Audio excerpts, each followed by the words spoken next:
Dangerous Assignment, starring Brian Donlevy as Steve Mitchell.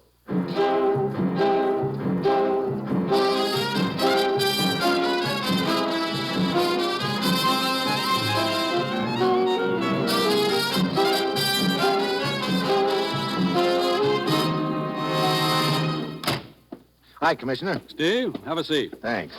I suppose you know you're ruining my reputation around this town.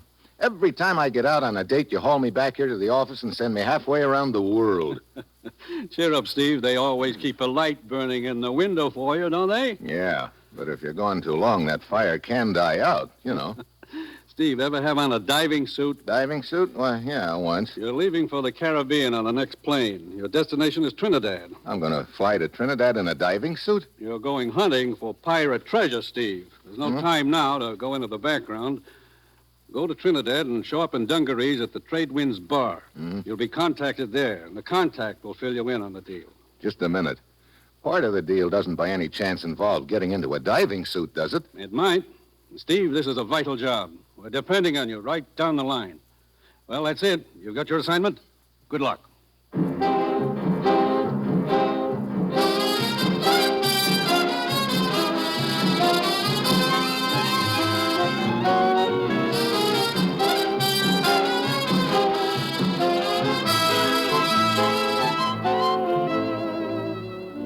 In a moment, tonight's story of Dangerous Assignment, starring Brian Donlevy as Steve Mitchell, colorful, two-fisted government agent. But first, a message from the Ford dealers of America. The 1950 Ford has everyone talking. Here is what Mr. R.L. Bell of Georgia, one of more than 410,000 enthusiastic owners, said about his 50 Ford. I've had my new Ford Club Coupe for 6 weeks and have driven it 6,700 miles. This operation was over all types of roads and under varying weather conditions, from Key West to the Great Smokies. It holds the road better than any car I've ever driven. And in 19 years of traveling, I've owned 8 makes of cars. For my money, it has more comfort than any low-price car on the market. My car is equipped with overdrive, and up to now, my gasoline mileage average has been 21 3/10 miles per gallon. Yes, Ford owners everywhere are finding out about the economy of the great new Ford. They're saving real money now because of Ford's low price. And they'll be saving real money for years to come because of Ford's low operating and maintenance cost. But see for yourself. Tomorrow, stop by your neighborhood Ford dealers. Get the facts on Ford economy. Then take the wheel and test drive the big new Ford.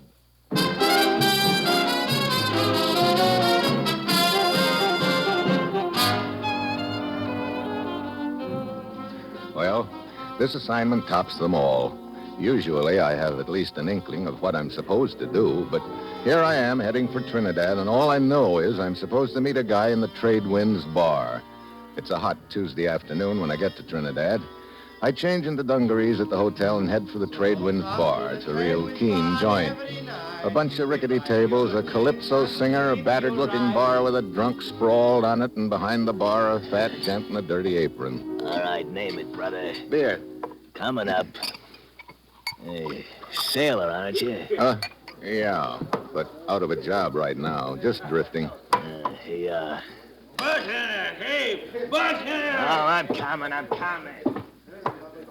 Hey, mister. Huh? Buy me a drink, will you? You look like you've had too much already. You better go back to...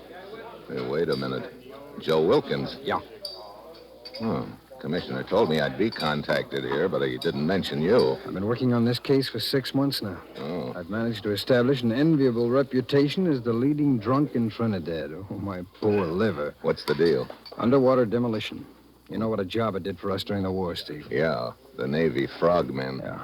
Well, about 6 months ago, a group of civilians with government cooperation developed a revolutionary new explosive technique. Mm-hmm. They came down here, rented a boat, and made their tests. We're sure of that much because they radioed in that they were on their way back, and that's the last we ever heard from them. What happened? We don't know. Boat apparently sank. Any survivors? One, deckhand named Griggs. He disappeared before I could get down here. It's either one of two things, Steve. Griggs got away with the data they compiled, or else it's at the bottom of the Caribbean. You know, if that falls into the wrong hands, none of our ports and harbors would be safe. You got any line on Griggs? Not until 3 days ago. And Griggs popped up here in Trinidad looking real prosperous. throwing dough around. Well, maybe he sold the plan. I don't think so, Steve. He started outfitting a treasure hunting expedition. His outfit is shoving off tomorrow on a little boat called the Sea Witch. I've been trying to get a job on it. Hey, you could be walking into a lot of trouble. Steve, see that babe over there in the corner table alone? Yeah. What about her? That's Griggs' girlfriend. I can't get any information from her. I think she likes the more of your size. Okay. I'll give it a try. See you later. Hi. What do you want? To buy you a drink. Why not? Matter of fact, I'll buy you 2 drinks. And then what? Then we quit drinking. I'll be broke. Oh? Having it tough, huh? Yeah. It's pretty hard for a diver to get a job these days. A diver. Oh, why don't you get lost? What's the matter? Don't you like divers? Oh, sure, but they're never around. I know. I go with a guy who is a diver. Griggs. Oh. Hey, maybe this friend of yours, Griggs, could get me a job. I don't think so. It's some kind of a treasure hunting business. Teresa, button your lip. Hello, Griggs. Who's this joker? A guy who is kind enough to buy me a drink. Shove off, bud. Now, don't you think that's up to Teresa? You heard me. Get lost. Oh, sit down, Griggs, and quit showing your muscles. And, mister, maybe you'd better sort of... Okay, sure. Well, see you around. Maybe we can have that drink some other time. Yeah? There won't be any other time. You keep your eyes to yourself after this and don't get any How did you make out, Steve? Not so hot. The boyfriend showed up too soon. Yeah. Well, I sure wish we could get some. What's the matter? A little gent who just came in, the one in the white suit. Yeah, what about him? His name's Jeremiah. You'll hear all about him in a second. Byron's tuning up right now. Lord Byron? Yeah, that's the calypso singer over there. Listen. Jeremiah is a fine man, he, the best man in all Trinidad colony. He's a good friend of sailors whose luck's very bad. The best man in colony Trinidad. A wristwatch, a ring, or a curio. For this Jeremiah will lend much dough. He will find you a job for a modest fee, the savior of suffering humanity. He saves the sailors from a cold, cruel fate and charges a very low interest rate. Oh, Jeremiah is a fine man, he, the best man in Trinidad colony. And now you know who Jeremiah is. Yeah. Hey, he just slipped that calypso singer some dough. Sure, that's the deal. Well, what do you know? Singing commercials in Trinidad yet. Wait a minute. That song said something about getting jobs for sailors. Sure, that's right. That's the angle I'm working on with him. You mean you're trying to get him to put you aboard the boat Griggs is sailing on? Yeah. Oh, watch it, Steve. Jeremiah's heading this way. Oh, Joe. Joe. Oh, hello, Jeremiah. How can I help you start a new life if you spend all the money I'd lend you on cheap whiskey? Well, I tried, Jeremiah. You know how it is. You must be firm, Joe. You must turn over a new leaf. No. The ways of sin lead but to the grave or the drunk tank. And then how could I ever get back all the money I've invested in you? Work. That is the answer for you, Joe. Work. Yeah. Nobody will give me a job. That's not true any longer, Joe. I have gotten you a job. Huh? On the Sea Witch. You sail tomorrow morning. Hey, you kidding me? Of course not. Joe, I see in you a noble man who has been corrupted by evil companions and unfortunate experiences. I believe in you, Joe. I believe that you will straighten out and take your rightful place in the world. So, I have gotten you a job to help you. That's pretty nice of you, Jeremiah. It was not easy, mind you. It is a small boat with a small crew, some sort of treasure hunting expedition, I believe. Now, just sign this little slip of paper, if you will, please. What is it? Well, the customary agreement, which gives me a small percentage of your wages in return for the trouble I've gone to on your account. Hey, you call 20% small? Why, Joe, after all I've done for you, how can you quibble about such a trifling amount? Okay, Jeremiah, I'll sign it. Just give the skipper this card, Joe. That will identify you. Okay. Well, I must be going now. I have to meet this other deckhand, Nick, and give him a card also. Thanks again, Jeremiah. When a human being is in need, Jeremiah will not be far away. Steve? Yeah, I heard it all. Come on. What? We're going to follow Jeremiah. I'm cooking up an idea. If it works, you're going to have yourself a shipmate.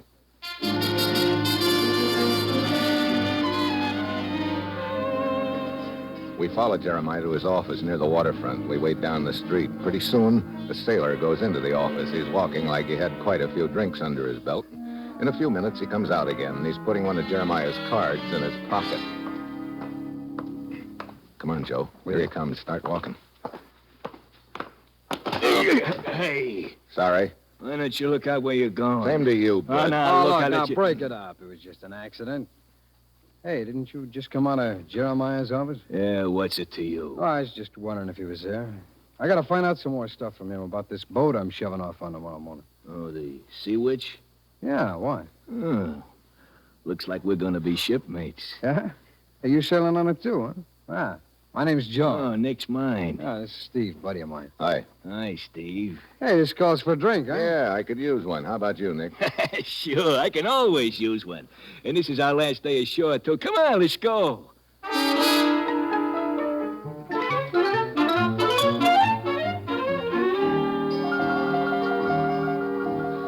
2 hours and 5 bars later, Joe and I managed to find out that Nick hasn't ever seen the skipper of the Sea Witch. Finally, Nick figures he's had too much. I gotta get out of here. Sure, Nick, sure. Here, give me a hand, Joe. Okay. No, easy, Nick. I need some fresh air. Yeah, that's where we're going, Fresh air. outside. There you are. Feel better now? Oh, yeah. Fresh air. It's wonderful. Why? Catch him, Joe. I got him. Well, now what? Huh? Steve will have to take him to the police station, I guess. Yeah, it's right next door, too. Quite a coincidence, huh? Come on, I'll carry him. Okay. Brother. He's no lightweight. Here we are. Steve, set him down on that chair over there. Yeah. Hello. What's all this? We've got a package for you. He's it. Drunk? Slightly. My name's Mitchell, Constable. Steve Mitchell. Here are my credentials. I say. What can I do for you, chap? You got a nice private cell where you could deposit this guy, Nick? Well, I suppose so. Ordinarily, we'd throw him into the drunk tank. Well, this isn't an ordinary occasion. I'll fill you in on it after you lock him up.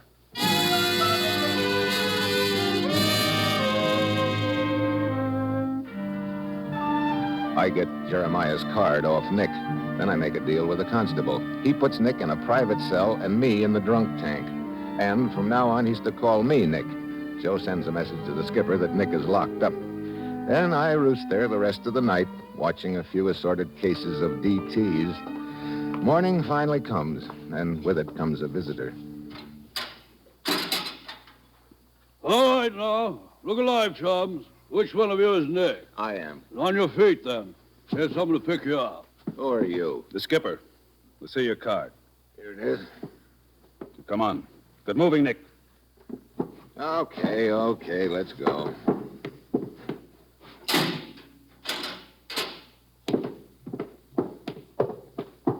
Nick, if I wasn't short-handed, I'd let you rot in the drunk tank. Ah, simmer down, will you? We shove off in an hour. Be aboard. Sure. I'll get my gear together and be down there in plenty of time. I'll see you later, Skipper.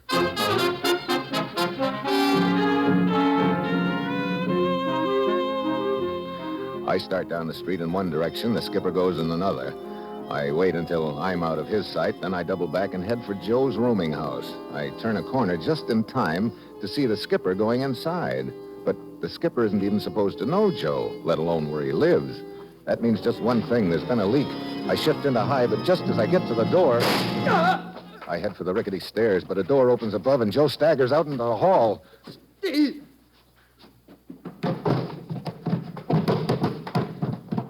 Joe, here, let me... No, it's too late, Steve.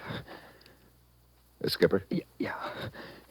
He doesn't know about you, Steve. I told him I was working alone.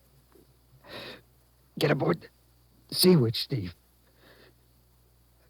You're on your own.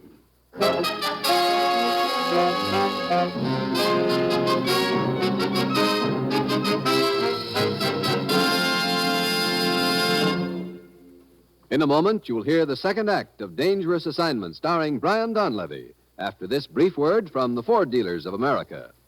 All over the country, folks are praising the beautiful new Ford, and no wonder. For this car is a masterpiece of sleek fashion styling. But there's more than style in the new Ford, much more. There's safety, too. Safety that's built into Ford features, into its dependable Magic Action king-size brakes, for example, into its sturdy all-steel lifeguard body, and into its advanced steering mechanism. And the new Ford brings you economy, too. It's low in first cost and high in resale value. It's thrifty on gas and oil, and inexpensive to maintain. So before you buy any car at any price, stop by your neighborhood Ford dealers. Look over the new Ford for beauty. Check its many safety features. Get the facts about Ford economy. Then discover the flashing performance and big car comfort of this truly great car. Test drive the 100-horsepower V8 or its companion in quality, the 95-horsepower 6. See, hear, and feel why the big new Ford is the one fine car in the low-price field. And now, here is the second act of Dangerous Assignment.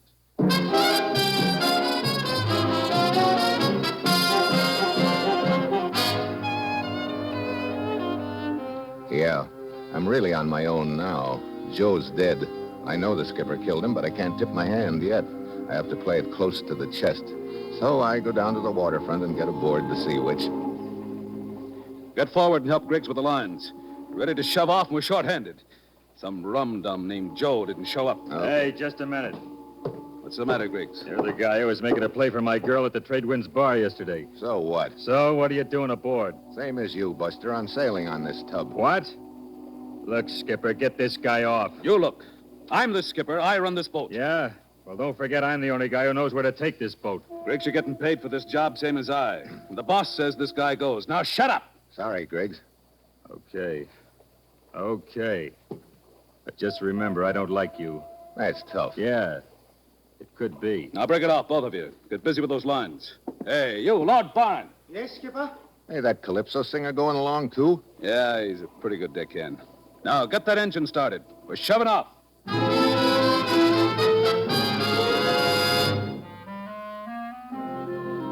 I watch the shoreline of Trinidad fade away, and I wonder if I'll ever see it again. Joe and I had figured we'd be 2 against 3 when the showdown came, but now it looks like it's 1 against 3. I can't figure out where Lord Byron, the Calypso singer, stands in the deal, so the third day out, I'm on deck when I hear him singing. Oh, the Sea Witch sail on the Carib Sea to hunt buried treasure for you and me. If we don't find the treasure, then the hunt is done. Lord Byron don't care, 'cause he still have fun. You sound like you don't care whether we find this treasure or not. Oh, many people seek treasure, Nick. Few of them ever find it. But it's fun looking. Hey, did you ever sail with Griggs or the skipper before? No. You know, I have a theory that you can trust a happy man. Well, you and me, Nick, we are happy people, but the skipper and Griggs, they're not. It's too bad. Yeah. Look, if you ever hear the skipper and Griggs talking about me, I'd like you to come and tell me right away. Oh, sure, Nick. I'll come and tell you right away if I hear anything. Good. Okay, Nick. This is it. Aye? You're going to work. What do you mean, Skipper? Get into a diving suit. What? You heard me? I want you to go down and see if we're over that sunken ship. What's the matter with Griggs? I thought he was the diver. He's got a bellyache. Oh. Kind of hit him all of a sudden, didn't it? Yeah, it did. Look, I was told you were a diver, too. Well, sure I am. Then get into the suit. Lord Byron will tend your lines and man the pump. Get moving.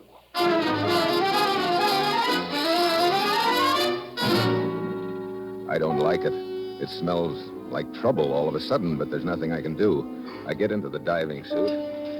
They fasten the helmet over my head, and Lord Byron helps me over the side.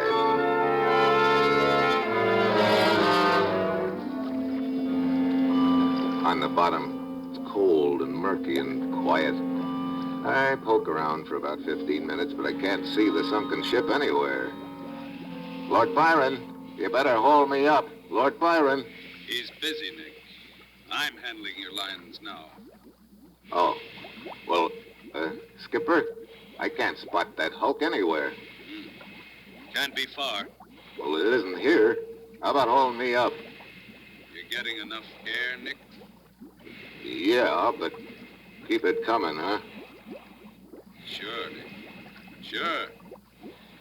I'll haul you up now, but I want you to keep your suit on. We'll move on a couple of 100 yards, and you and Griggs will go down again. Griggs? I thought he was sick. He feels okay all of a sudden. Let's see. Look, come on, haul me up, will you? Getting lonesome down here. Sure, Nick. Sure.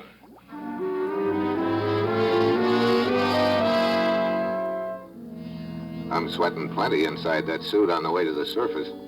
For a couple of grim seconds, when the skipper was asking me about my air supply, I figured he was onto me and playing cat and mouse. Yeah, it was good to get that fishbowl off of my head. Yeah, I thought I was in trouble then, but if I could have seen what was happening at the Trinidad jail, I'd have known how much trouble I really was in. Good morning, Constable. Oh, Jeremiah. Down here to save a few souls this morning? I am making my usual visit to offer my services to any unfortunate sailors who may have fallen in with evil companions, yes. Well, the crop we've got in the tank this morning don't seem to have much of value on them. My good man, you do not seem to realize that pawning articles is but a minor thing with me. My larger aim is to serve humanity. Of course. Clumsy of me to forget, Jeremiah. Well, you know where the drunk tank is. Help yourself. Thank you. Jeremiah. What? Who called me? Jeremiah, over here. Why, Nick. Nick, you're supposed to be out on the Sea Witch. Two guys got me drunk and hauled me in here. Who were they? One of them's name was Joe. The other I don't remember. Joe was taken care of before the Sea Witch sailed. Do you still have my card? No, it was gone when I came to. I see. This friend of Joe's must have taken your place, Nick. I will get a message to the Sea Witch at once.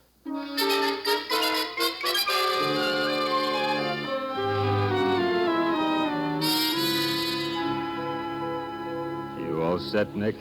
Yeah, I guess so, Griggs. Where's the skipper? Up in the radio shack. There's a radio message coming in. Lord Byron here can let us down and handle the pump. Sure, Griggs.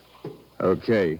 You go down first and wait for me. Don't do anything until I get down there. Okay. Screw his faceplate on, Lord Byron. Sure, Griggs. Okay. Lower him.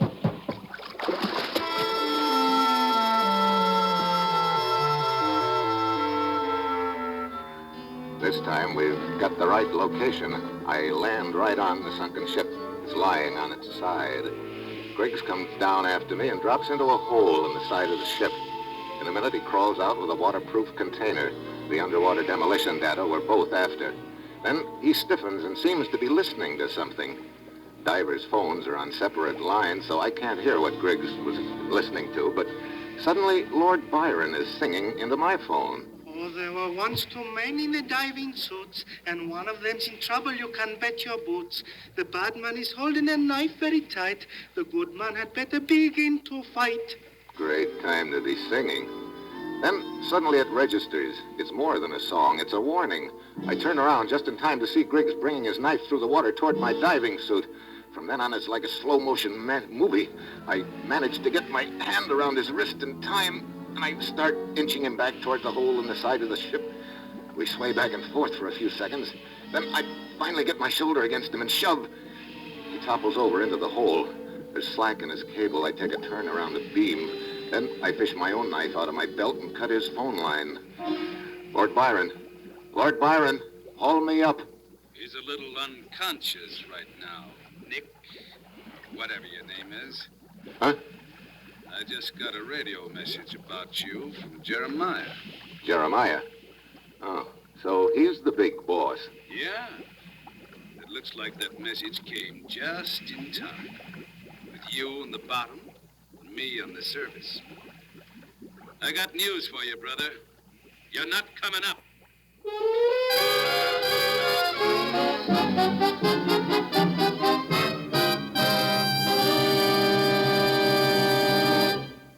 In a moment, the conclusion of Dangerous Assignment. Now, a brief message from the Ford dealers of America. Owners everywhere are raving about their 1950 Fords. Here is what Mr. Clyde McNeely of Illinois, one of more than 410,000 new Ford owners, has to say about his 50 Ford. Being a metal plater, I naturally am interested in machinery and metals. I've realized for many years that Ford had a real power plant under the hood. Now that I own a 1950 Ford, I'm sold on it, particularly because of the engine and also because I like its style. It surprises me that the 100-horsepower V8 engine is so quiet. In fact, the mechanical features of the 1950 Ford are outstanding. Its power and quietness, the way it rides, the ease of handling, and its economy. Yes, ask any Ford owner how he feels about his big new Ford, and he'll tell you it's tops for performance and for comfort. But prove it for yourself. Drop into your neighborhood Ford dealers and test drive this great car. You'll be amazed when you discover how little it costs to buy, to run, and to maintain. Do it tomorrow. Test drive the big new 1950 Ford.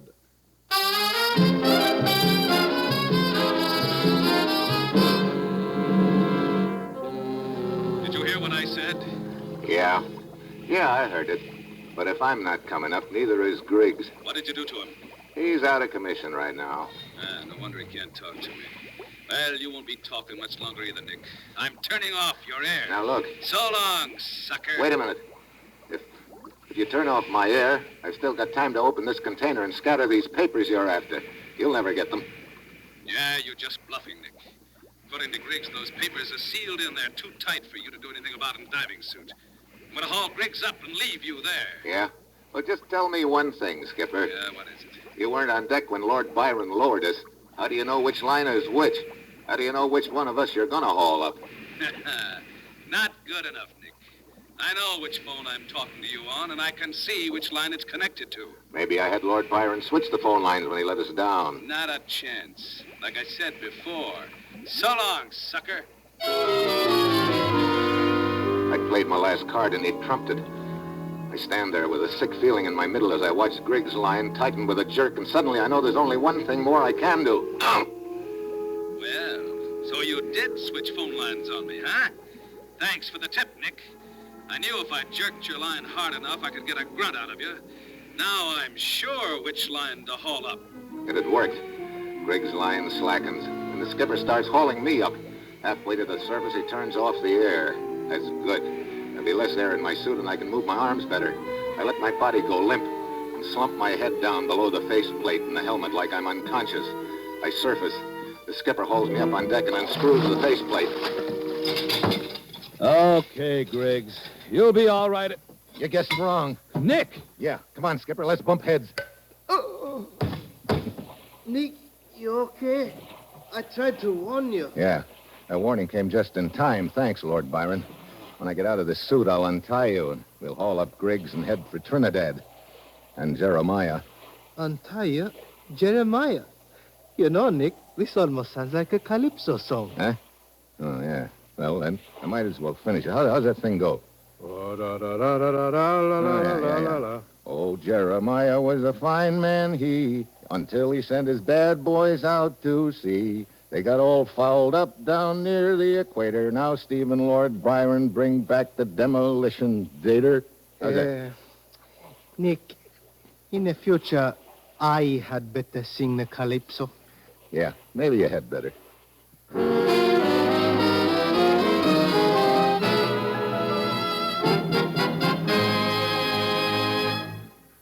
You have just heard another episode in the exciting new adventure series Dangerous Assignment, starring Brian Donlevy as Steve Mitchell. Dangerous Assignment, written by Bob Reif with music by Bruce Ashley, is directed by Bill Karn. Be with us next week at this time when Brian Donlevy, starring as Steve Mitchell, will embark on another Dangerous Assignment.